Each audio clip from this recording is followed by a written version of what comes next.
Parfois, sous l'effet des urgences de la vie, nous perdons l'équilibre et tombons dans les fosses du désespoir, du découragement et de l'inquiétude. Dans ces moments-là, l'esprit devient un champ de bataille où l'anxiété, la peur et l'insécurité se livrent un combat permanent, épuisant nos forces et obscurcissant toute possibilité de clarté. Mais il y a une chose fondamentale dont nous devons prendre conscience. Quelle que soit l'intensité des défis auxquels nous sommes confrontés, nous ne devons jamais nous laisser dominer par l'inquiétude. L'inquiétude, lorsqu'elle est alimentée, devient un poids mort qui entraîne l'esprit dans un état de paralysie. Il nous convainc que nous sommes productifs en pensant sans cesse aux problèmes. Mais la vérité est que l'inquiétude ne résout rien. Elle ne fait que consommer de l'énergie vitale qui pourrait être canalisée vers l'action. Personne ne devrait perdre son temps précieux dans l'humeur suicidaire qu'est l'inquiétude. Au lieu de cela, nous devons réaliser que tous les problèmes qui nous préoccupent se répartissent en deux catégories, les inévitables et les remédiables. Face à des situations inévitables, toute inquiétude est inutile. Ce qui est inévitable se produira indépendamment de nos appréhensions. Nous ne pouvons pas arrêter le temps qui passe, ni contrôler les revers de la vie qui sont hors de notre portée. Alors à quoi bon gaspiller son énergie mentale à résister à ce qui ne peut être changé? En revanche, si une situation peut être corrigée, c'est qu'il y a quelque chose à faire. Et s'il est possible d'agir, s'inquiéter n'est pas seulement inutile, c'est contre-productif, car l'agitation mentale ne fait qu'entraver la clarté et l'objectivité nécessaires à la recherche de solutions. Au lieu de se consumer dans l'angoisse, le mieux est de se concentrer sur ce qui est à notre portée. Levez-vous, gardez la tête haute, attachez-vous et retroussez vos manches. Une action correcte, ciblée et consciente sera toujours le meilleur remède contre tout tourment intérieur. Il est indéniable que nos pensées ont un impact direct sur notre énergie.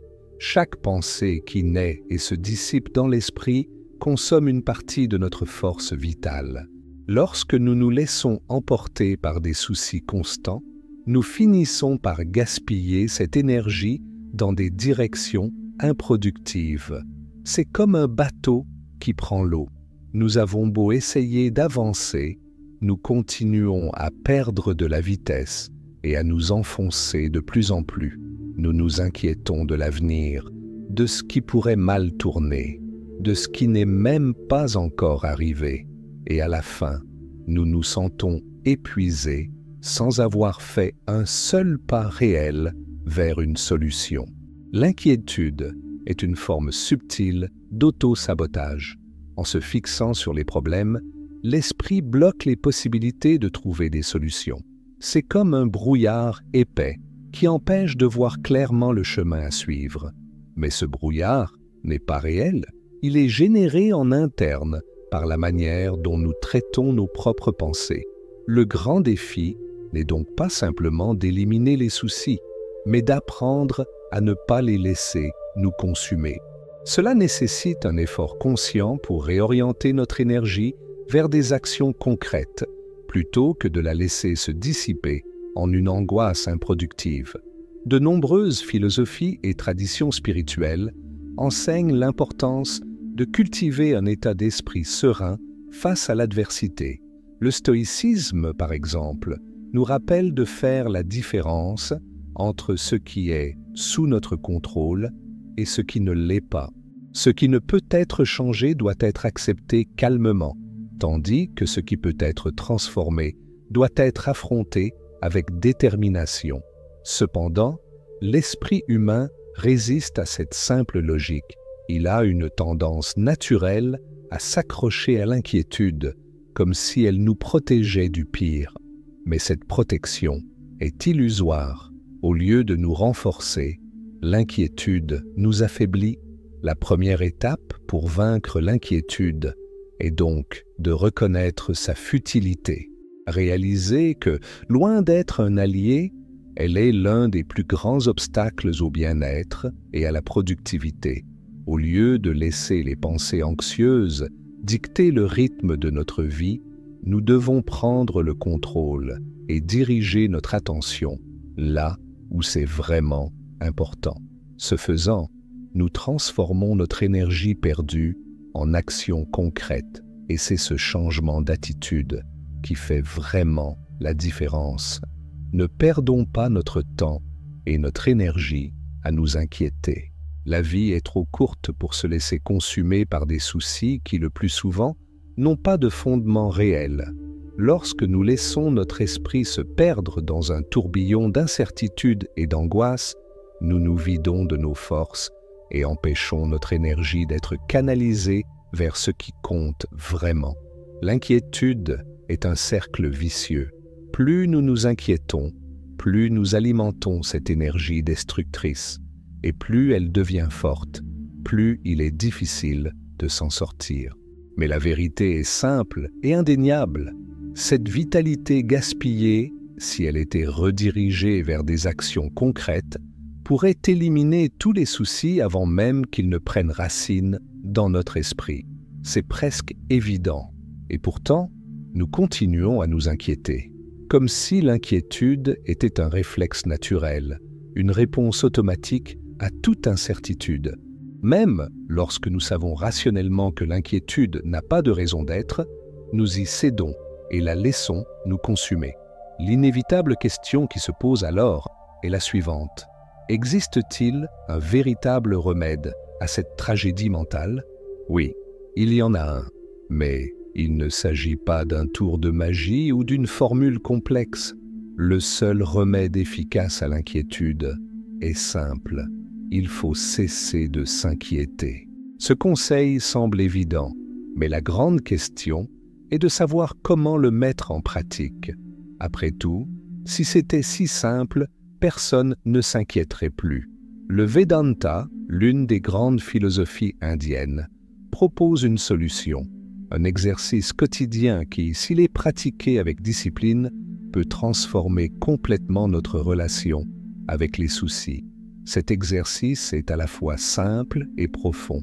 Il s'agit d'apprendre à rester tranquille, pas seulement au sens physique, mais aussi au sens mental, émotionnel, intérieur. L'art de la relaxation. Nous vivons dans un monde où tout va très vite et où le besoin d'être constamment occupé est considéré comme un signe de productivité et de réussite. Mais cette accélération a un coût. Nous portons un fardeau invisible d'anxiété, de peur et de tension, sans réaliser qu'une grande partie de ce poids est auto-imposée. L'esprit agité ne se repose jamais, toujours piégé dans un état d'agitation et de surcharge. Le Vedanta enseigne que pour trouver la clarté et la paix, nous devons faire le contraire de ce que l'esprit anxieux nous incite à faire. Au lieu de réagir de manière compulsive à chaque pensée et à chaque inquiétude, nous devons apprendre à nous arrêter, à exister simplement dans le présent. Le fait de rester immobile, ne serait-ce que quelques minutes par jour, a un impact puissant. Il nous apprend à ne pas être esclaves de nos émotions et de nos pensées, à ne pas réagir impulsivement à chaque inquiétude qui surgit, à renforcer nos épaules et à redresser notre colonne vertébrale face aux défis de la vie, non seulement au sens physique, mais aussi au sens interne, dans la posture mentale que nous adoptons face à l'adversité. Le simple fait de s'arrêter et d'observer nos pensées nous permet de constater une chose fondamentale. L'inquiétude n'a pas de substance propre. Elle se nourrit de notre attention. Lorsque nous nous en déconnectons, lorsque nous cessons de l'alimenter avec notre concentration et notre énergie, il s'affaiblit et se dissout de lui-même. C'est le grand secret de la tranquillité mentale.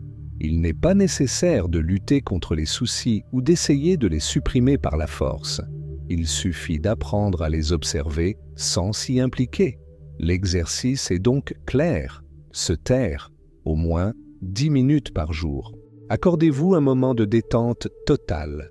où le corps, l'esprit et les émotions s'apaisent. Plus nous nous consacrons à cette pratique, plus nous nous rendons compte que le vrai repos ne vient pas seulement du sommeil, mais de l'immobilité consciente. L'esprit, constamment surchargé, s'épuise, et un esprit fatigué est un terrain propice à l'anxiété, à l'insécurité et à la peur. Le repos mental conscient est la clé du rétablissement de l'équilibre et de la clarté intérieure. Lorsque nous cessons d'alimenter les inquiétudes par notre attention constante, nous réalisons une chose surprenante. De nombreuses angoisses qui nous semblaient auparavant insupportables perdent tout simplement leur pouvoir sur nous. Car au fond, l'inquiétude n'a pas d'existence propre. Elle est le reflet de notre résistance à l'inconnu. Et lorsque nous apprenons à nous détendre face à l'incertitude, nous découvrons que la vie peut s'écouler de manière beaucoup plus fluide et harmonieuse. Laissez votre corps s'installer dans une relaxation totale. Respirez profondément.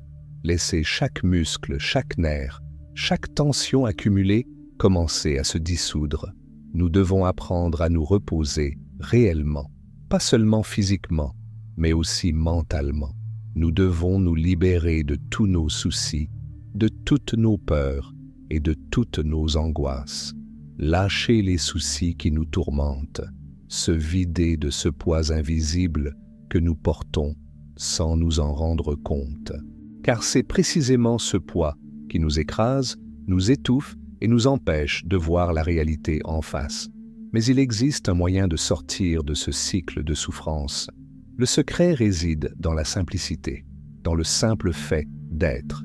Exister simplement, sans précipitation, sans exigence, sans besoin de réagir constamment au monde. Dans un état de véritable relaxation, nous faisons l'expérience d'une légèreté presque enfantine, comme un enfant qui joue avec insouciance aux pieds de sa mère, sans inquiétude pour l'avenir, sans regret pour le passé, juste présent, juste vivre le moment présent. Mais c'est à ce moment précis, lorsque nous essayons de nous détendre, que nous découvrons quelque chose d'intrigant. L'esprit ne veut pas s'arrêter. Il résiste, il s'agite de manière incontrôlée. Les pensées surgissent en un torrent chaotique, comme si un barrage s'était rompu et qu'une avalanche de soucis commençait à inonder notre conscience. Nous essayons de nous concentrer, mais l'esprit nous entraîne vers le passé, vers l'avenir, vers des peurs, des doutes et des insécurités qui semblaient oubliées. Et dans ce tourbillon, nous retrouvons tout ce que nous avons essayé d'éviter, nos inquiétudes les plus profondes, nos peurs les plus secrètes, nos angoisses non résolues. Et c'est là que beaucoup abandonnent, car ce moment de confrontation avec son propre esprit peut être effrayant. Le silence extérieur révèle le bruit intérieur. Et, pour la première fois, on se rend compte à quel point notre esprit est agité, comme un océan en pleine tempête, plein de vagues géantes qui nous menacent à chaque instant. Peur, regret, frustration, désirs inassouvis, tout remonte à la surface, comme s'il n'attendait qu'une ouverture pour reprendre le contrôle. Mais voici la clé. Nous ne devons pas craindre ce processus. Nous ne devons pas désespérer. Il suffit d'observer, assister à l'agitation de l'esprit comme si nous étions un spectateur plutôt qu'un participant. C'est là le véritable entraînement de la conscience. Observer sans s'impliquer. Être présent sans être emporté par les courants émotionnels. L'erreur que commettent de nombreuses personnes est de croire qu'elles doivent lutter contre leurs pensées, les expulser de force, essayer de faire taire l'esprit par l'effort. Mais cet effort excessif ne fait que générer plus de tension. Le secret n'est pas de lutter contre les pensées, mais de les laisser aller et venir, sans résistance, sans attachement, comme les nuages dans le ciel qui apparaissent et disparaissent, sans altérer l'immense espace qui les entoure. Et lorsque nous y parvenons, quelque chose de magique se produit. L'esprit commence à s'apaiser de lui-même. Le tourbillon perd de sa force. Le chaos intérieur se réorganise naturellement et un silence profond commence à émerger, non pas parce que nous le forçons, mais parce que nous cessons de résister. C'est la vraie détente. La véritable paix ne consiste pas à contrôler ses pensées, mais à apprendre à les observer sans s'y identifier. Dans cet état, quelque chose se révèle. Les soucis qui semblaient si accablants perdent leur pouvoir. Nous nous rendons compte qu'ils nous dominaient uniquement parce que nous leur prêtions trop d'attention, parce que nous croyions aveuglément toutes les pensées qui surgissaient. Mais maintenant, avec cette nouvelle perspective, nous réalisons que nous ne sommes pas nos pensées. Nous sommes la conscience qui les observe. Nous sommes l'espace où elles surgissent et disparaissent. Et cette simple prise de conscience nous libère. Alors nous sourions, parce que nous réalisons que nous n'avons jamais été en danger. Le chaos intérieur n'a jamais eu de pouvoir sur nous. Nous ne le savions tout simplement pas. Maintenant, nous pouvons nous reposer. Nous pouvons laisser la paix s'installer dans notre cœur, sans effort, sans résistance. Juste être, juste observer, juste exister dans le présent, en toute sérénité, observer. Devenir spectateur de ce qui se passe à l'intérieur et à l'extérieur de soi. Pendant ces moments d'introspection, nous ne participons pas au chaos mental. Nous sommes des témoins, des observateurs passifs mais attentifs. Nous regardons, sans nous impliquer, sans porter de jugement, sans essayer de changer quoi que ce soit, comme un voyageur assis au bord d'une rivière et qui regarde l'eau couler. La rivière n'a pas besoin d'être contrôlée, elle coule d'elle-même. De même, nos pensées vont et viennent, mais nous ne sommes pas elles, et c'est là que s'opère la véritable transformation. En devenant les témoins de notre propre esprit, nous réalisons que ce qui nous fait souffrir, ce ne sont pas les événements eux-mêmes, mais notre réaction face à eux. Lorsque nous nous impliquons émotionnellement dans chaque pensée, nous devenons les otages de nos propres soucis. Mais lorsque nous nous contentons d'observer, nous réalisons que nous sommes plus grands que chaque pensée qui passe, qu'aucun souci n'a de réel pouvoir sur nous. Telle est l'essence du détachement, ou Vairagya, tel qu'il est enseigné dans la tradition du Vedanta. Le détachement ne signifie pas rejeter le monde ou vivre sans émotion, mais plutôt trouver un état d'équilibre inébranlable où l'esprit se repose calmement, quelles que soient les tempêtes qui peuvent survenir. Le véritable détachement consiste à rester calme alors que le monde qui nous entoure est en ébullition. C'est comme être au cœur d'un ouragan, où tout est chaotique à l'extérieur, mais où règne un silence absolu à l'intérieur. Si nous sommes équanimes, c'est-à-dire si nous maintenons cette sérénité intérieure à tout moment, aucun problème dans le monde ne pourra vraiment nous nuire. Non pas parce que les défis disparaissent, mais parce que nous apprenons à les affronter sans désespérer, sans perdre le contrôle, sans nous noyer dans des soucis inutiles.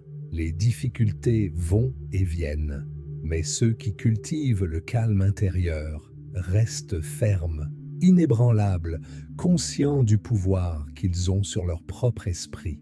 La danse frénétique des événements extérieurs perd son emprise sur ceux qui ont appris à simplement observer. Et en observant, nous réalisons que l'esprit, auparavant agité et dispersé, commence à se reposer. L'agitation se dissout, le bruit interne diminue, le poids du monde disparaît pour un moment. Et dans cet espace de tranquillité, quelque chose de nouveau émerge. Une énergie renouvelée, une force restaurée, une clarté qui semblait inaccessible auparavant. La science a déjà démontré les bienfaits de ce type de repos conscient. Les études sur la pleine conscience et la méditation montrent qu'une pratique de quelques minutes par jour permet de réduire significativement le niveau de stress, d'améliorer la concentration et même de renforcer le système immunitaire. Mais plus encore, cette pratique nous apprend quelque chose de fondamental. Nous ne sommes pas otages de nos émotions et de nos pensées. Nous pouvons choisir comment nous réagissons. Nous pouvons choisir de ne pas réagir. Et ce choix nous redonne un pouvoir que nous oublions souvent. Si nous nous accordons au moins 10 minutes de repos par jour, le matin ou le soir, nous ressentons un changement profond. L'esprit, auparavant épuisé et surchargé, trouvera une source de renouvellement et d'équilibre. Et cette pratique, simple et accessible à tous, pourrait être le secret d'une transformation complète de notre rapport à la vie. Car en fin de compte, il ne s'agit pas de contrôler le monde extérieur, mais d'apprendre à contrôler ce qui se passe en nous. Alors, si ce message vous a été utile, s'il vous a aidé à calmer votre esprit, à réfléchir ou à voir les choses d'une nouvelle manière, merci de laisser un like et de vous abonner à la chaîne. Cela permet de faire passer le message à un plus grand nombre de personnes qui ont également besoin de trouver cet équilibre. Et si vous souhaitez soutenir directement la chaîne, pensez à laisser un « merci beaucoup » de n'importe quel montant. Si cette réflexion a fait une différence dans votre journée, c'est une façon d'aider à assurer que plus de contenu comme celui-ci continue à être produit. Merci de votre présence et à la prochaine.